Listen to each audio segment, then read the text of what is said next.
rekan-rekan sekalian. Malam. Selamat malam Bapak. Jadi ini kami dari kelompok 2. Kebetulan kami bersama-sama PPL di SMA Negeri 3. Nah, sebelum memulai diskusi, saya hendak memperkenalkan diri terlebih dahulu. Nama saya Dwi Oktalia, saya berperan sebagai moderator dalam diskusi ini. Kemudian notulen dari diskusi kami adalah silahkan perkenalkan diri saudara Dora. Baik, saya Dora Noveliana Putri sebagai notulen pada dalam diskusi ini. Dan anggota kami ada, silahkan. Baik, saya Fitri Anissa sebagai anggota. Kemudian yang lain. Oke, saya Fauzia Reni juga sebagai anggota. Saya Kristiana Pasaribu sebagai anggota. Oke, baik. Jadi pada kesempatan kali ini kami akan mendiskusikan tentang computational thinking, yang mana computational thinking itu merupakan salah satu cara dalam memecahkan masalah yang secara sistematis, efisien, dan efektif. Nah, dalam fondasinya sendiri ada 4, yaitu yang pertama decomposition, kemudian pattern, lalu abstraction, dan yang terakhir adalah algoritma thinking.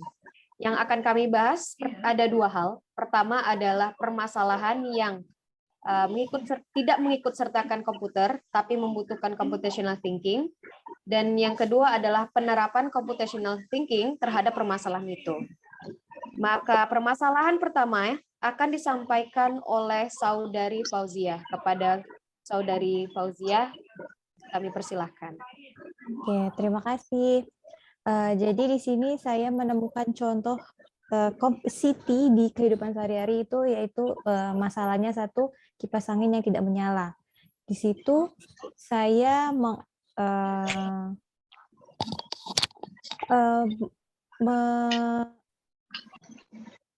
mengelompokkan dekomposisinya. Pertama itu kemungkinan dia mati lampu, atau kedua terminalnya yang rusak, atau ketiga itu mesin dari kipas anginnya itu yang rusak. Terus dari pengenalan pola, kita pastinya untuk mengecek hal itu semua, mengecek tadi itu kita harus mengecek lampunya. Oh, ternyata lampunya nyala. Terus kita mengecek apakah terminalnya bisa berfungsi, bisa mengalirkan listrik dengan baik. Dan terakhir, jika terminalnya itu memang masih bagus, berarti kita terakhir itu membongkar mesinnya. Terus di abstraction, setelah dicek tadi, oh ternyata semuanya lampunya hidup dan terminalnya hidup, makanya pilihan terakhir itu berarti masalahnya ada di mesin kipas anginnya. Terus di algoritmanya, pertama membawa kipas angin itu ke tukang mekanik ya, tukang perbaiki barang-barang elektronik, atau yang terakhir itu membeli kipas yang baru. Oke, baik. Sudah cukup? Cukup. Mungkin ada dari teman-teman yang ingin menyampaikan pendapat terkait permasalahan dan paparan dari Saudari Fauzia tadi. Silakan. Mungkin saya boleh menambahkan ya. Iya. Berarti itu kan tadi permasalahannya kipas angin yang rusak ya. Iya, tidak menyala. Berarti penyelesaian masalah ini kan diselesaikan dengan computational thinking, di mana nanti solusi itu akan membantu untuk memecahkan masalah secara efisien dan efektif gitu kan. Nah, cuman ini kan tadi Kak Zia di tahap algoritmanya kan masih ada 2 opsi tuh, membawa ke mekanik atau membeli kipas yang baru gitu kan tadi. Nah, kira-kira bisa nggak cuman hanya dipilih satu opsi saja gitu? Mana yang paling efisien di antara 2 opsi itu? Saya sih pilih. Oke. Bagaimana Saudari Fauzia? Oh, mungkin kalau yang lebih efisien ya langsung membeli baru ya. Waktunya juga ya. Kalau mau cepat,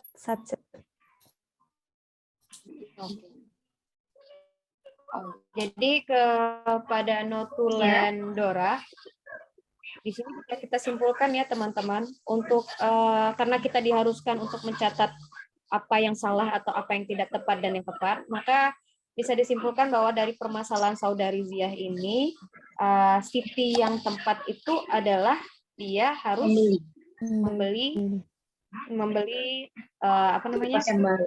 kipas angin yang baru. Oke, jadi untuk penyelesaian itu, untuk algoritma thinkingnya, karena tidak perlu lagi ya Saudari Zia, di bagian abstraction-nya cukup fokus kepada mesin yang pertama. Karena di antara dua pattern tadi ternyata tidak termasuk ke dalam permasalahan dan masih bisa disingkirkan, maka fokusnya adalah di bagian mesin. Dan cara penyelesaiannya adalah langsung membeli. Ya, jadi mungkin itu bisa dicatat ya, Saudari Dora. Iya. Oke, jadi yang tidak tepat tadi, yang pertama adalah Saudari Zia memaparkan bahwa ada dua caranya. Iya. Yang pertama memperbaiki ya, benar ya? Iya, di membawa mekanik ya. Iya, dibawa ke mekanik, dan ada yang membeli, lalu disampaikan oleh Saudari Fitri, cara yang lebih efisien adalah baiknya langsung membeli saja. Oke, mungkin itu bisa dicatat. Oke, baik. Cukup? Apakah ada tambahan? Cukup. Ya. Oke, selanjutnya pemaparan permasalahan kedua kepada Saudari Fitri. Kami persilahkan. Jadi permasalahan yang terjadi dalam kehidupan sehari-hari yang tidak membutuhkan TIK atau komputer, namun membutuhkan Siti, itu saya temui, yaitu masalahnya tugas kuliah yang menumpuk. Nah, contoh persoalan jadi ketika menjalani proses kuliah itu kan permasalahan yang saya hadapi itu tugasnya menumpuk. Nah, itu kalau di Siti itu kan ada tahap dekomposisi, itu adalah mengurai dan memecah masalah menjadi lebih sederhana. Di situ tahapannya mungkin saya jadi memilah tugasnya gitu kan. Jadi setiap mata kuliah itu tugasnya apa saja.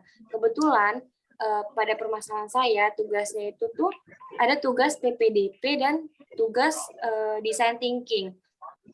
Tugas design thinking itu adalah mengobservasi karakteristik peserta didik, sedangkan kalau tugas PPDP itu memaparkan karakteristik peserta didik dengan teori gitu kan.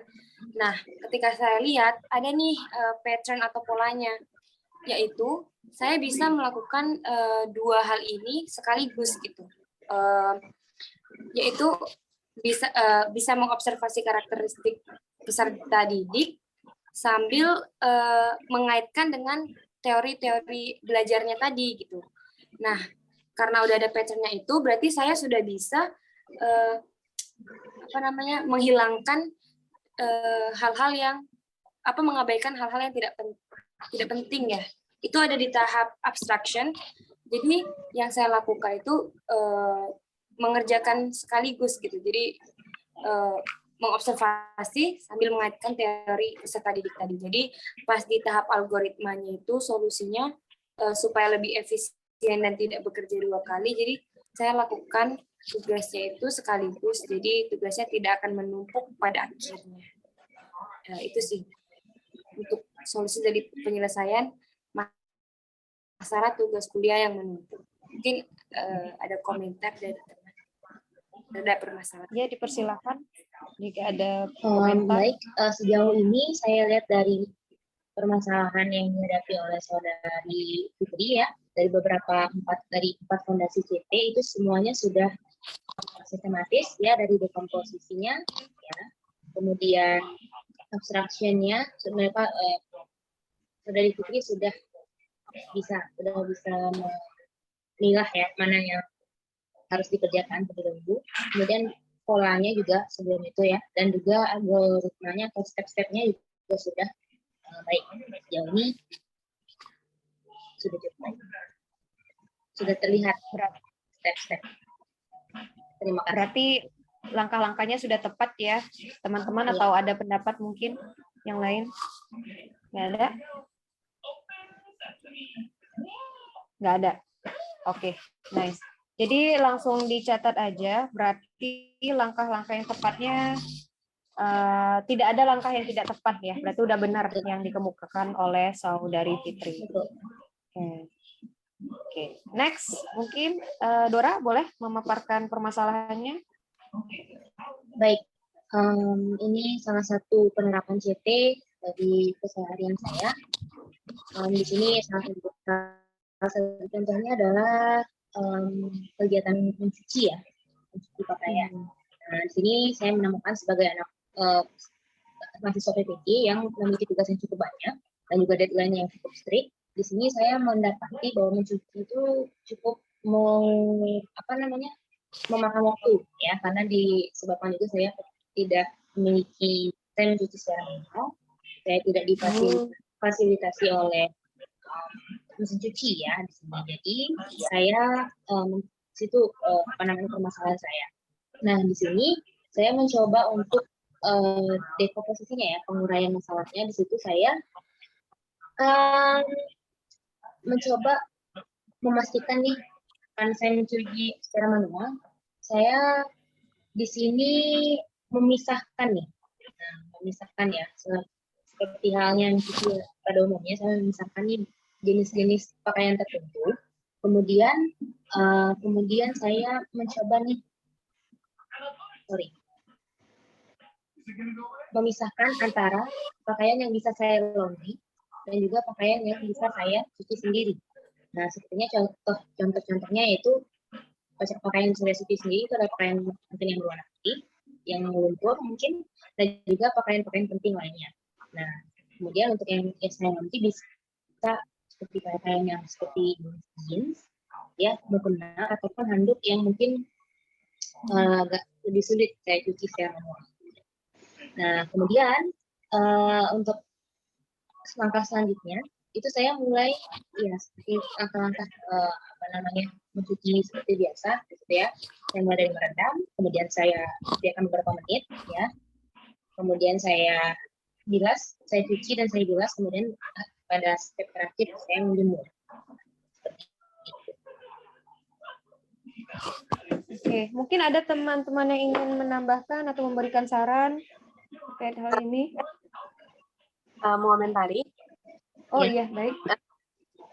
Untuk saudari Dora, abstraksinya sudah tepat ya, jadi memperkecil masalah bahwa waktu tidak ada, baru kemudian banyak tugas, kemudian pakaian yang menumpuk seperti itu ya Kak. Kemudian dan melihat petanya bahwa setiap pakaian itu bisa dipilah mana yang bisa di laundry, mana yang bisa diri seperti itu. Mana pakaian yang membutuhkan waktu lama untuk dicuci, sehingga kita pilih pakaian-pakaian yang membutuhkan waktu cepat untuk seperti itu. Jadi itu merupakan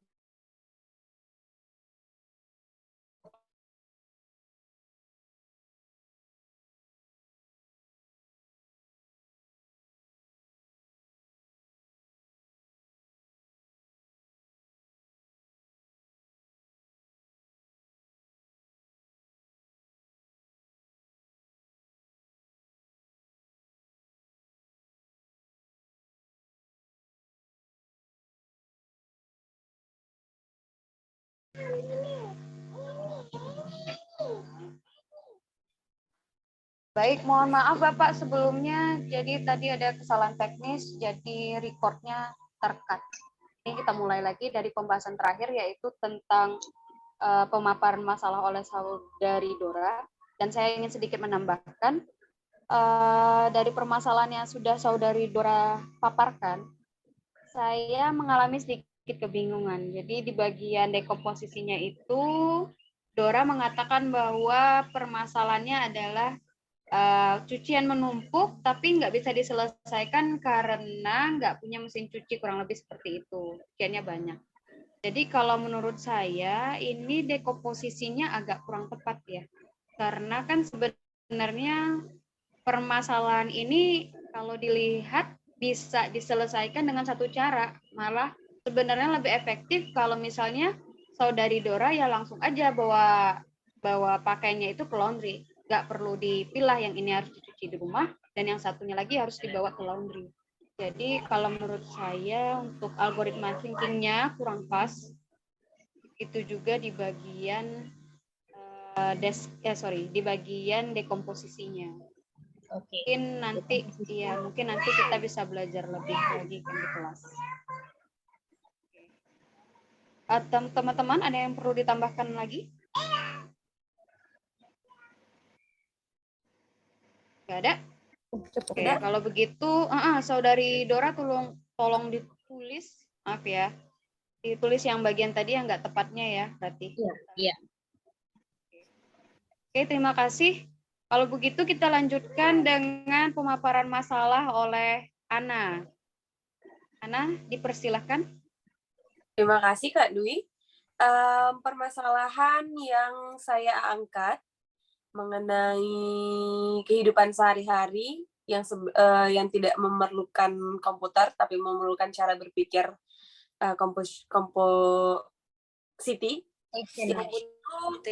computational thinking. Ya, computational thinking, yaitu terlambat pergi ke sekolah. Dan sebenarnya ada dua ya permasalahan yang saya angkat. Dan yang kedua itu tentang pengelompokan buku atau penempatan buku yang berantakan gitu. Tapi saya akan menjelaskannya secara siti tentang permasalahan yang terlambat pergi ke sekolah. Dalam hal ini itu permasalahan saya sendiri terlambat pergi ke sekolah untuk PPL. Permasalahan yang saya angkat ini dekomposisinya adalah satu perjalanan yang jauh. Jadi saya memerlukan waktu sekitar 20 menit lebih untuk sampai ke sekolah. Itu ketika waktu normal yang tidak macet. Jadi kalau macet itu bisa memerlukan waktu sekitar 30 menit. Nah, jadi yang kedua yaitu macet. Karena di pagi hari saya itu melewati sekolah. Saya melewati satu sekolah yang pastinya pada jam saya sampai di situ, kalau misalkan saya melaluinya itu pasti selalu macet. Karena ya namanya sekolah ya, pasti alur mudik yang mengantar atau yang datang ke sekolah, murid yang membawa motor atau kendaraan sendiri seperti itu. Atau orang tua yang bawa mobil sehingga jalan menjadi sempit. Bahkan macetnya itu bukan hanya di satu tempat, ada 2 tempat. Bahkan di SMA 3-nya itu sendiri itu macet gitu.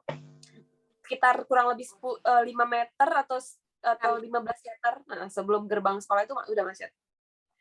Kemudian saya membutuhkan waktu tidur yang mungkin lebih lama daripada orang lain, yaitu 8 jam sehari.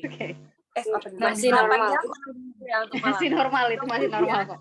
7-8 jam masih normal, Kak. Masih normal. 12 jam. Itu baru tidak normal. Kemudian di pagi hari, saya itu diwajibkan untuk sarapan.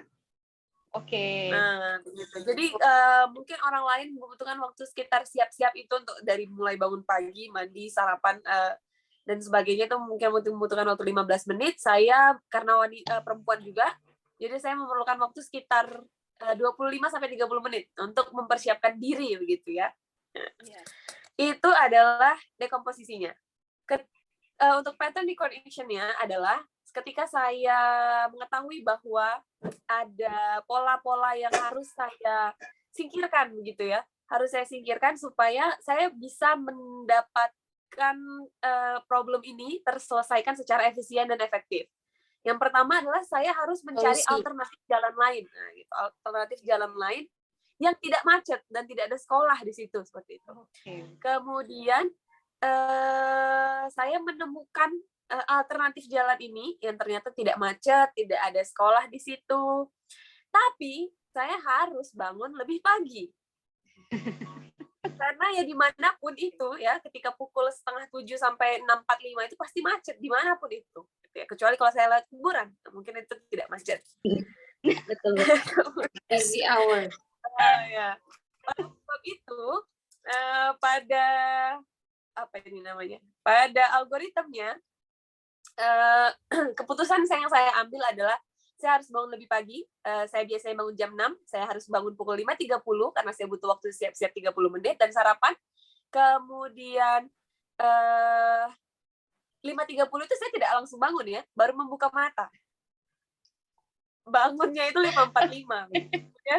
Selesai 6.15, selesai 6.15. Nyawa dulu. Nah, itu sudah selesai sarapan. Nah, kemudian saya saya belum menjelaskan bahwa saya harus mengantar adik saya juga pergi ke sekolah.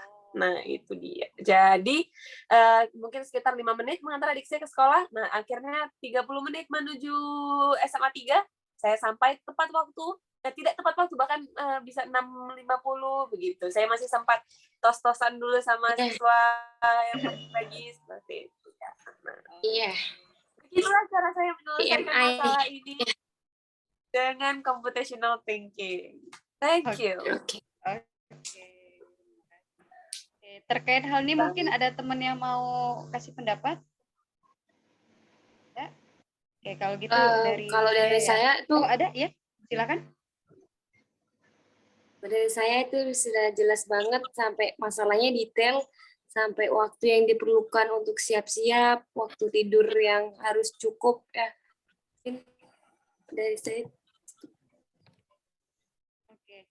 Jadi paling ingin konfirmasi aja kali ya kejelasannya. Jadi di bagian pattern recognition-nya itu karena Ana sudah terbiasa melewati jalan itu dan mengetahui berbagai macam hambatannya untuk pergi ke sekolah, akhirnya didapatkanlah di bagian abstraction jalanan yang padat tadi udah nggak dilewatin lagi ya, betul ya Ana ya? Nah, benar. Jadi saya memilih alternatif jalan lain yang tidak macet gitu. Oke, berarti di bagian algoritma thinking-nya dia memilih jalan alternatif yang mana nggak macet dan nggak ada hambatan.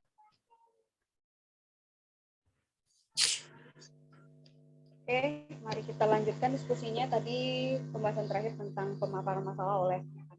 Jadi saya ingin memberikan respon ya terkait apa yang sudah Ana paparkan. Itu sudah jelas bahwa memang dalam memecahkan permasalahan supaya bisa datang ke sekolah tepat waktu itu, ya kalau menurut saya udah masuk algoritma thinking-nya, yang mana kita harus memilih jalan alternatif yang nggak ada hambatannya sama sekali.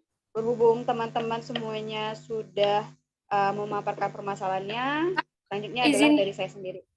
Ya, Izin nambahin sedikit aja. Oke, mungkin untuk penyelesaian masalah Ana tadi supaya lebih efisien lagi dan efektif, mungkin untuk mengurangi estimasi waktu tadi itu, mungkin Ana bisa siap-siap kayak, kan sebagai wanita mungkin ada siap-siap bagian wajahnya gitu. Mungkin sambil sarapan juga bisa gitu. Jadi lebih waktu yang dihabiskan tuh akan lebih singkat gitu daripada biasanya. Iya sih. Baik. Terima kasih. Sambil makan. Sambil makan ya. Ya. Sambil makan kan? Ya bisa. Bisa ditambahkan. Multitasking. Iya, multitask. Atau sebenarnya jam tidurnya aja yang dikurangin. Ya nggak bisa masalahnya sih ya kalau jam tidurnya dikurangin. Dia bilang tadi di awal. Iya. Jadi memang yang dia singkirkan itu pemilihan jalannya, rutenya yang dia masuk ke bagian abstraksinya jalan tadi. Gitu. Iya. Tapi mungkin di kasus Ana mungkin jawabannya macet. Mungkin di kasus-kasus lain bisa. Iya bisa, benar.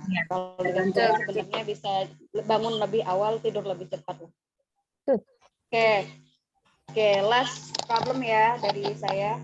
Kalau saya itu yang jadi bagian sisinya ada permasalahannya adalah motor yang nggak bisa jalan. Jadi permasalahan motornya itu terus didekomposisi menjadi 2 permasalahan kecil. Pertama, ada kemungkinan akinya soak atau rusak, dan yang kedua nggak ada bensin. Jadi ketika di starter ya nggak hidup. Masalahnya di situ. Itu bagian dekomposisi. Kemudian karena sudah mengalami hal yang seperti ini sebelumnya, ketika mengambil keputusan, saya memfokuskan pada bensin. Karena ketika saya cek, ternyata akinya nggak masalah. Ceknya dengan cara hidupkan klakson. Kalau kita tahu ya, kalau misalnya hidupin motor, starternya nggak hidup, tapi klaksonnya masih hidup, berarti masih aman akinya. Jadi akhirnya fokus saya di bagian abstraction adalah melihat tangki bensin motor. Oke, setelah dilihat ternyata kosong. Nah, berarti itu kan udah ketemu nih, permasalahannya ternyata bensin nggak ada. Jadi algoritma thinking-nya untuk mengatasi permasalahan ini adalah saya isi bensin dulu. Langsung cari tempat di sekitar yang menjual bensin supaya motor itu bisa menyala. Kira-kira teman-teman ada tanggapan nggak terkait hal ini? Mungkin apa ya, motornya itu kan tadi sebenarnya udah bagus tuh, udah dekomposisinya udah tepat, pengenalan polanya udah tepat, dan solusinya juga udah tepat. Tapi mungkin kalau kasusnya motor kehabisan bensin itu agak jarang ya. Mungkin lebih ke perawatan motornya lagi nanti, jangan sampai habis gitu. Itu ya, ibaratnya pencegahan sebelum permasalahan timbul. Iya, gitu ya. betul, pencegahan sebelum terjadi musibah. Karena kan terkadang emang mungkin ada beberapa motor seperti motor saya yang bagian bensinnya itu udah nggak hidup. Oh, Iya. iya. Makanya nggak tahu, oh ini udah habis atau nggak kelihatan. Jadi memang harus dibuka. Nah, jadi berangkat dari pengalaman pribadi itulah, ternyata selama ini kita sudah menerapkan yang namanya design thinking. Design thinking, computational thinking. Kita aja yang Oke, saudari Notulen, Notulen bisa dicatat ya? Iya. Oke. Kira-kira ada teman yang lain nggak ya? Kalau dari saya udah cukup jelas dari tahapan 4 fondasi itu sih. Dan Kalau begitu solusinya juga tidak. Oke, siap. Berarti kita tinggal dengerin kesimpulan ya. Siti yang tepat dengan Siti yang tidak tepat. Oke, saudari Dora dipersilakan. Baik, saya akan menyimpulkan ya atau merangkum nih diskusi kita pada malam ini yang beranggotakan pertama Kak Dwi Octavia, Dora Noviana Fitri, Fauziah Aryani, Kristiana Pasaribu, Fitri Anissa. Nah, yang pertama nih, contoh dari Siti, dari masing-masing. Dari pertama itu ada Fauziah, itu yang mana masalahnya. Oke, masalahnya itu kipas angin yang rusak. Kemudian dari Fitri ada tugas kuliah yang menumpuk. Kemudian yang ketiga dari Dora, itu mencuci pakaian yang menumpuk dan memakan waktu. Kemudian yang keempat, terlambat ke sekolah, itu dari Kristiana. Dan yang terakhir adalah motor, ya, permasalahan motor yang tidak bisa menyala, itu dari Kak Dwi. Nah, yang pertama itu kita lihat penerapan fondasi, 4 fondasi dari CT pada masing-masingnya ya. Untuk yang pertama itu masalah dari Fauziah, yang dimana untuk 4 fondasinya itu yang sudah tepat itu adalah decomposition-nya sudah tepat ya. Abstraksinya juga sudah tepat, kemudian polanya juga tepat. Nah, yang tidak tepat itu adalah bagian algoritmanya. Nah, di mana adalah step selanjutnya nih yang harus dipilih oleh Fauziah itu apa? Nah, ada 2 ya, ada 2 pilihan. Yang pertama adalah membawa ke mekanik ya, kita dan yang kedua adalah langsung membeli yang baru. Nah, di sini kita berdiskusi dan akhirnya kita menemukan bahwa algoritmnya itu untuk Fauziah itu adalah langsung membeli saja, karena itu adalah pilihan yang efisien dan tepat, efektif dan efisien ya. Nah, di situ boleh nanti kalau ada kesalahan atau ada yang kurang boleh ditambah ya guys. Nah, kemudian untuk masalah dari Fauziah, Fitri, oke, untuk dari Fitri tugas kuliah yang menumpuk dari 4 fondasinya ini sudah tepat semua ya, decomposition-nya sudah tepat, pemilihan masalah penguraian masalahnya tadi ya. Nah, kemudian menggunakan skala prioritas juga tadi. Nah, ada abstraction dan untuk polanya juga sudah tepat, algoritmanya juga sudah tepat untuk langkah selanjutnya yaitu ya. Tadi penggunaan skala prioritas tadi ya untuk mengatasi masalahnya. Kemudian yang ketiga itu masalah dari Dora, itu bagian decomposition-nya ya yang kurang tepat. Itu ada decomposition sama algoritmenya ya, masih kurang tepat, masih belum jelas ini ya. Apa saja nih poin-poinnya nih yang masuk ke decomposition-nya apa begitu ya. Dan algoritmenya juga masih belum tepat atau masih belum terlihat jelas gitu. Untuk pola dan abstraction-nya sudah bisa terlihat ya. Dan itu harus dipahami lagi. Nah, kemudian yang keempat itu terlambat ke sekolah, itu dari Ana. Nah, itu sudah cukup banyak ya Ana, decomposition-nya, penguraian masalahnya cukup banyak. Tadi ada beberapa poin ya. Nah, dari macet tadi, kemudian dari bangunin tidur yang terlambat juga ya, itu adalah dari harus pagi juga harus wajib sarapan. Nah itu decomposition-nya yang diuraikan oleh si Ana tadi. Kemudian abstraction dan polanya juga sudah cukup sudah baik, sudah jelas juga, dan algoritmanya juga sudah jelas untuk Ana. Kemudian yang kelima, yang terakhir itu dari Kak Dwi Octavia. Di sini Kak Dwi juga 4 fondasi CT-nya juga sudah jelas dan tepat ya. Dari decomposition-nya ada 2 masalah ya Kak. Dari masalah motornya yang nggak nyala tadi ada masalah akinya shock mungkin, dan juga dari bensin. Dan ternyata setelah di abstraction dan dilihat polanya, ternyata algoritma atau step-nya itu adalah yang terakhir itu adalah harus membeli bensin ya, itu. Ada yang mau ditanya? Nah, dari catatan dari Kak Fauziah itu mengatakan bahwa untuk Kak Lia harus mengantisipasi terlebih dahulu ya Kak ya. Nah, ternyata ada masalah lagi dari speedometer ya. Untuk bensin itu ya?